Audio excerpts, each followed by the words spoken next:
Hey, salut Welders! Aujourd'hui on va parler de l'arbalète dans le surréalisme. C'est parti!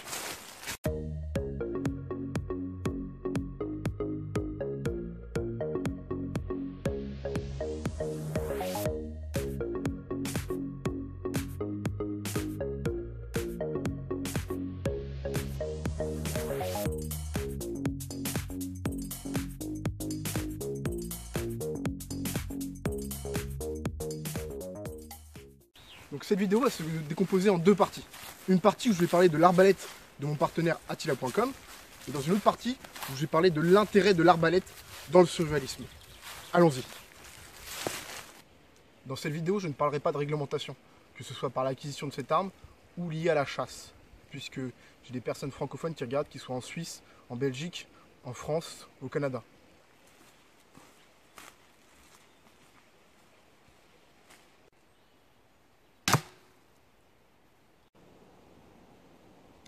Cette arbalète mesure 78 cm de long pour 69 cm de large. Elle pèse 2,9 kg avec les flèches et le carquois, a une puissance de 150 livres qui est non réglable et la matière de l'arc est en fibre de verre.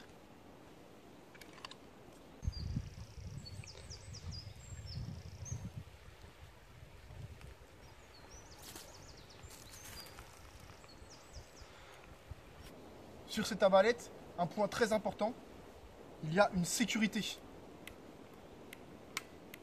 Système très important pour moi.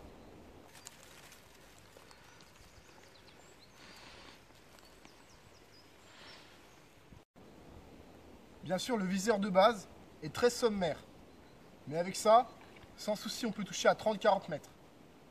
N'importe quel type de chaussure passe dans l'étrier. Sur d'autres arbalètes que j'ai pu essayer, j'avais du mal à rentrer juste la pointe, ce qui était très dangereux pour pouvoir armer, bander l'arbalète.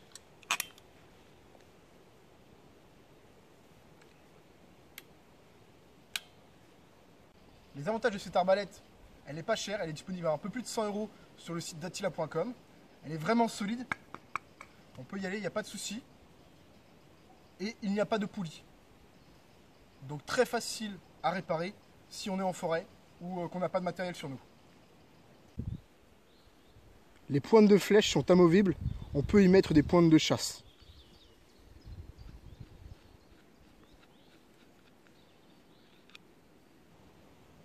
Elle est également très puissante et précise. Maintenant, le seul point négatif que j'ai pu retrouver sur cette arbalète, c'est la peinture qui était collée sur les vis. Donc, ce qui montre que c'est pas forcément de la très grande qualité, mais comme elle est solide, pour moi ça n'a pas une très grande importance. La peinture commence également à s'écailler à certains endroits, mais ça reste de la peinture. D'autres avantages sur cette arbalète, le poids est bien réparti, que ce soit pas trop sur l'avant, pas trop sur l'arrière, elle est vraiment bien répartie. La prise en main est agréable, que ce soit poignée pistolet juste ici ou ici garde-main. Un autre avantage pour moi, c'est qu'il y a des trous ici, ce qui permet d'avoir un petit peu moins de poids sur l'arbalète. Et pour porter, c'est vraiment efficace. Ça évite de devoir porter comme ça, qui est forcément un peu plus ennuyeux. Et sinon, la détente n'est pas trop sensible. Et ça, c'est important aussi, que la détente ne soit pas sensible. Le fait qu'il y ait une sécurité qui s'active automatiquement quand on arme la corde, et que la sécurité ne soit pas trop sensible, c'est hyper important pour une arme. Parce que oui, cette arbalète, c'est une arme.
Les avantages de l'arbalète en général, c'est facile à prendre en main, rapide acquisition de la cible, très puissant en général, c'est libre d'accès, libre d'achat en France surtout, donc c'est très facile à prendre en main. Le seul entraînement qui va être nécessaire, c'est pour essayer d'armer l'arbalète le plus rapidement possible et de mettre un carreau. Il n'y a pas de registre nécessaire pour l'achat d'une arbalète, il suffit juste d'avoir plus de 18 ans. Et c'est vraiment idéal en tant qu'arme de défense et arme du domicile. Donc, les seuls points négatifs que je vois pour l'arbalète, c'est difficile à armer. Ça va demander de l'entraînement pour armer très rapidement et installer le carreau. Et pour les arbalètes à poulies, ça va demander du matériel pour réparer les poulies si besoin. Voilà pour moi les seuls désavantages à une arbalète dans le survivalisme.